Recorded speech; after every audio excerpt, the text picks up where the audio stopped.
El doctor Juan Miguel Castillo Pantaleón es un reconocido jurista de los tribunales del país, un académico, una persona que ha sido juez de los tribunales.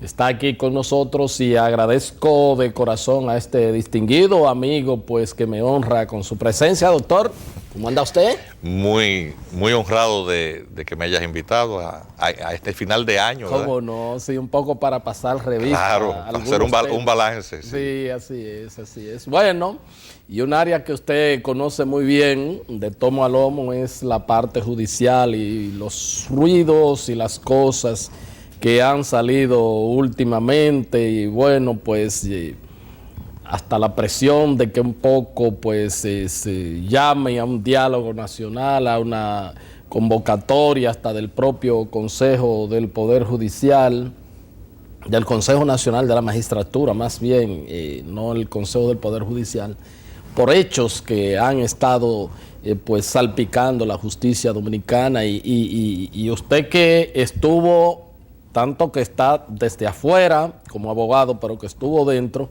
me gustaría pues que nos ayude a entender esta situación.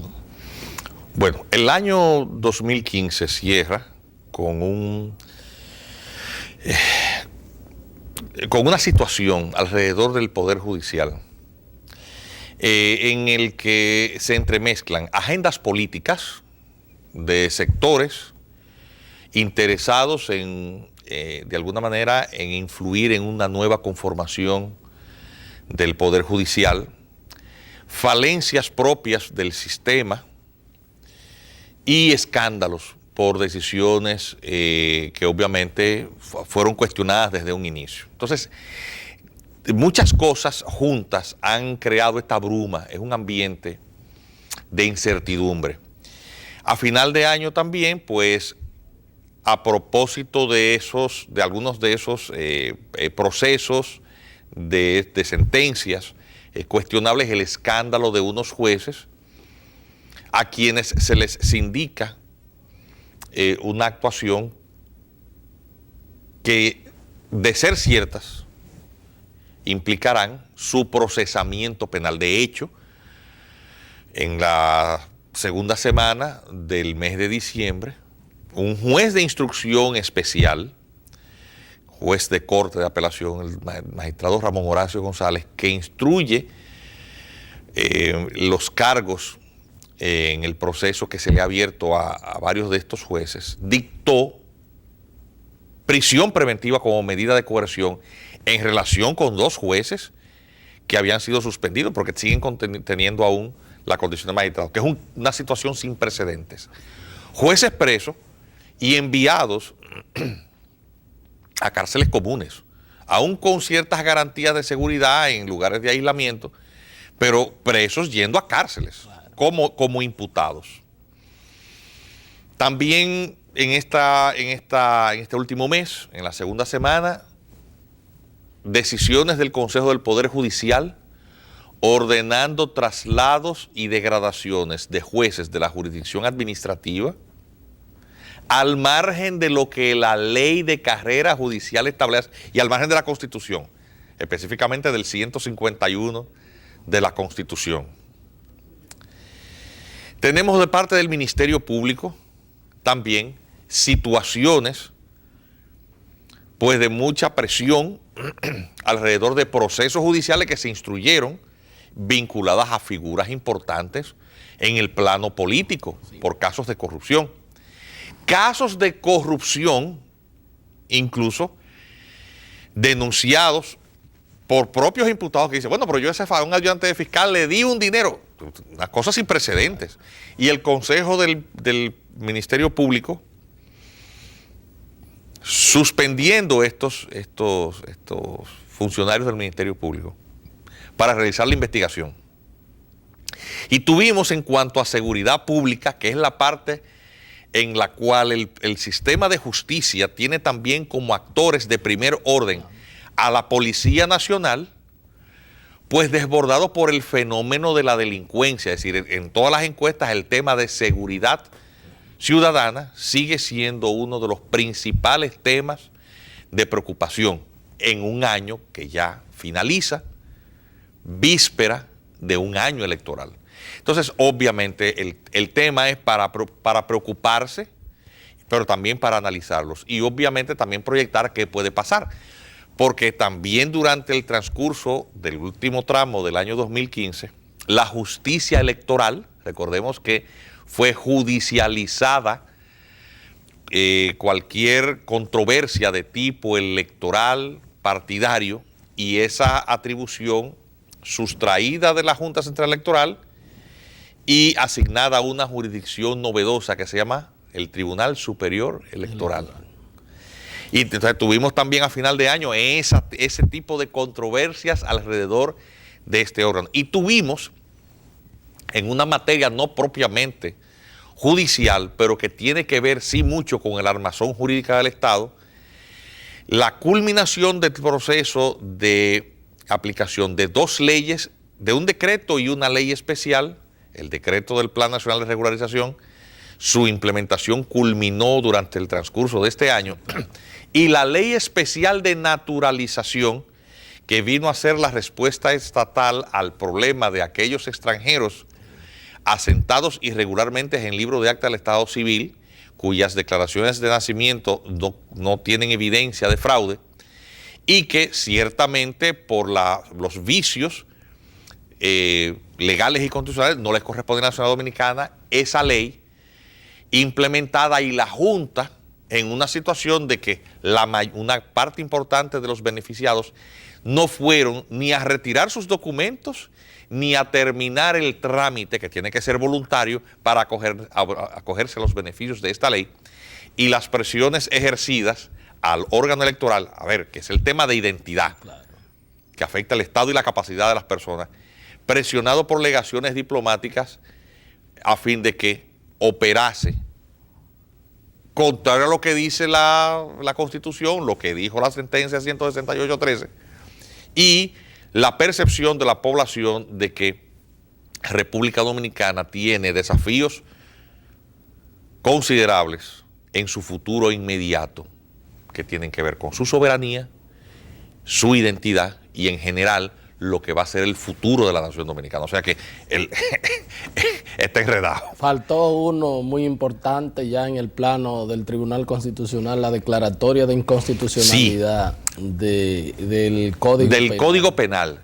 Pero atención, en cuanto a precedente constitucional, la sentencia no fue novedosa, porque sentencias que declararon no conforme con la Constitución, leyes que no agotaron el procedimiento legislativo previsto en la Constitución de discusión de los proyectos en ambas cámaras, los quórum correspondientes, el plazo de observación que le permite la Constitución al Ejecutivo para devolverlo a las cámaras, y la discusión en ambas cámaras. Precedentes similares a este ya habían ocurrido en sentencias anteriores con el Tribunal Constitucional y con la Suprema Corte de Justicia. Okay, ya había jurisprudencia. Sí, es decir, porque el Código Penal no fue sometido a examen de conformidad con la Constitución. Es decir, ese no fue el sustento, el tuétano del fallo. El fallo se limitó a decir, no se cumplió con el sistema de discusión en ambas cámaras del Congreso de las observaciones presidenciales, sino solamente se discutió una sola vez, y eso vició la ley misma que aprobaba el código. Los temas de fondo, que estaban sí siendo objeto de controversia sobre los artículos referidos a la interrupción voluntaria del embarazo o aborto, eso quedó fuera de, eso y otras cosas, quedaron fuera de la discusión. De discutirse durante el transcurso del próximo año 2016 y aprobarse el texto tal y como fue en principio aprobado por las cámaras, aunque no sometido a la doble discusión de las observaciones, entonces esa discusión eventualmente podrá volver al Tribunal Constitucional. Pero ¿se aprobará el Código Penal en medio de una contienda electoral? Yo lo dudo. Otras sentencias del Tribunal Constitucional que sí constituyeron un precedente tuvieron que ver, y el Listín Diario hizo un repaso que traje ese periódico de la semana pasada, interesantísimo. No solamente el Código Penal, la declaratoria de no conformidad con la Constitución de un acuerdo de privilegios e inmunidades que prácticamente significaban una ocupación militar en el país, no conforme con la Constitución. La sentencia que declaró no conforme con la Constitución la retención de automóviles por parte de la Autoridad Metropolitana de Transporte. La prohibición de no casarse en los siguientes 10 meses después de su divorcio a las mujeres, que es un artículo de la ley de divorcio, declarada no conforme con la Constitución. Que la razón por la que eso estaba era por el tema de la paternidad putativa. Es decir, que si una mujer se divorcia y tiene un hijo en los siguientes 10 meses, esa previsión estaba dirigida a establecer la presunción de paternidad de su marido anterior. Pero la prohibición de matrimonio carece de sentido. Del mismo modo, el tema de algunos arbitrios municipales, repitiendo criterios anteriores, se declararon no conforme con la Constitución arbitrios de algunos municipios. El tema de las limitaciones a los 200 salarios para recurrir en materia laboral, lo cual es también un precedente importantísimo en esa materia. Y el tema de los indultos, el tema y otras sentencias, bueno, de menor importancia, pero construyeron importantes precedentes. Confirmaron la importancia de la jurisdicción constitucional para que exista una verdadera vigencia de la Constitución en el país.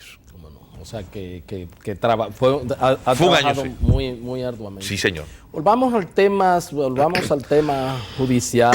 El magistrado Ciprián, dentro de todas estas protestas que ha elevado en contra del Consejo del Poder Judicial por el asunto de lo que entiende ha sido una degradación y un traslado injustificado, inclusive ha estado pidiendo que los jueces no reciban presiones superiores para emitir fallos de cualquier tipo de caso. ¿Eso se da o se ha dado? ¿Usted conoce? ¿Usted fue juez? ¿Eso qué usted puede decir sobre el partido? Mira, a mí no me pasó. Es decir, obviamente el perfil del individuo te da las pistas sobre si...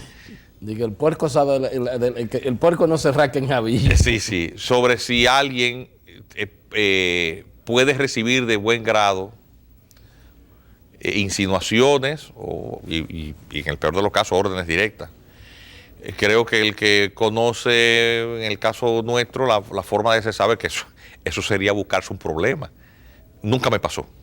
Honestamente te lo digo, nunca. Además, en paz descanse, las dos personas que voy a mencionar. Yo fui juez en la época en la que los senadores designaban los jueces. Y yo tuve el privilegio y la suerte de haber sido recomendado al Senado de la República por el senador Jacinto Peinado. En paz descanse. No llamó nunca a un juez para decirle que fallara en uno u otro sentido. Y el que conoció a Jacinto Peinado puede testimoniar que tenía una boca muy dura. Así es. Y lo mejor era, para cualquiera que hubiera sido recomendado por él, no buscarse un problema con él dando una sentencia cuestionable porque era un hombre muy íntegro y eso en paz descanse. Prototipo de hombre que entra con una fortuna y pierde parte de su fortuna en el ejercicio de la actividad. Y la otra persona que voy a mencionar también ya fallecida, don Néstor Contín Aybar. Sí. Don Néstor fue un hombre también incapaz de llamar a un juez para preguntarle de casos que estuviera manejando en las jurisdicciones inferiores. Eso nunca lo hizo en los 11 años que estuve. Ambas personas fallecieron, pero el sistema ahora es otro. Obviamente hubo un modelo verticalista de designación por parte de la Suprema Corte de Justicia de todos los jueces, y nosotros habíamos señalado en su momento que ese modelo ahogaba la independencia interna, porque con este criterio verticalista era ostensible, y además las menciones fueron múltiples, de que había una intromisión de parte, y obviamente de parte del órgano que tenía el control de la casación, es decir, el control jurisdiccional sobre las decisiones ya por ley existe, porque todas las sentencias pueden ser definitivas, pueden ser objeto de casación. Por lo tanto, si el juez decía mal el derecho, el recurso procesal correspondiente estaba llamado a corregir el entuerto. No, esto era de un presidente de la Suprema Corte de Justicia designando jueces, imponiéndose en su criterio, promoviendo jueces, investigando jueces y casos importantes, antes de ser decididos en primera instancia, primero siendo llevados al despacho, a un despacho superior. Entonces, ese modelo fue sustituido en la reforma del 2010 por la horizontalización, es decir, designación, evaluación, promoción, sanción disciplinaria en manos del Consejo del Poder Judicial, es decir, los jueces juzgando a sus pares, evaluando a sus pares. Entonces eso generó otra distorsión. Como los representantes de cada instancia son elegidos por los propios jueces, tenemos jueces haciendo campaña, con todo lo que significó eso. Y una nueva conformación de la Suprema Corte de Justicia, con este esquema constitucional, con jueces que ella no nombró. Es decir, todos estos escándalos con esos jueces, no son jueces que nombró Mariano Germán. Esos estuvieron nombrados desde antes. Entonces, obviamente el sistema ha mostrado sus falencias. Eso dificulta la supervisión, la gerencia. Y tú tienes la obligatoriedad de ceñirte a la ley. Por eso el traslado del magistrado Ciprián es un traslado que al no hacerse como parte de un proceso disciplinario en la que él obviamente tiene que serle mostrada la evidencia de alguna irregularidad o alguna actuación, que él tuviese oportunidad de defenderse, el traslado en esas condiciones es inconstitucional. Francamente, entonces, bueno, ¿qué va a hacer el Consejo del Poder Judicial? Por sanidad de la propia justicia, para no llevar las cosas al extremo, debía ser revocar esos traslados y si hay alguna causa de investigación y de determinación de una irregularidad en la actuación, pues entonces proceder disciplinariamente, pero no en la sanción sin proceso, porque eso sería la negación de derechos. Si el magistrado, si esto no fuere corregido, que es lo que corresponde, eso va a ser judicializado constitucionalmente. Y el Consejo del Poder Judicial tendrá un terrible precedente del cual va a salir debilitado, porque el Tribunal Constitucional no tendrá otra forma de fallar, porque es una cuestión hasta de debido proceso. Que ya lo hicieron en relación con unos fiscalizadores. Claro, así es. Y se lo han hecho a la policía. Varias veces. Y se lo han hecho a las Fuerzas Armadas y a muchísimas instituciones públicas con empleados de carrera. Así es. Es decir, el Consejo, antes de que termine el año definitivamente, lo que debía es evitarse lo que es evidentemente un yerro y corregir esa situación. Y a estos magistrados, obviamente, que se les dé la oportunidad de defender y saber de qué les estaban acusando. No solamente el magistrado Ciprián, el magistrado Federico Fernández y hay una magistrada también. Así es, así es. Bien, vamos a solicitar la anuencia del doctor Juan Miguel Castillo Pantaleón. Es un doctrinario académico, pues fue juez, un abogado de los tribunales del país. Vamos a un corte y ya regresamos con la parte complementaria de la entrevista.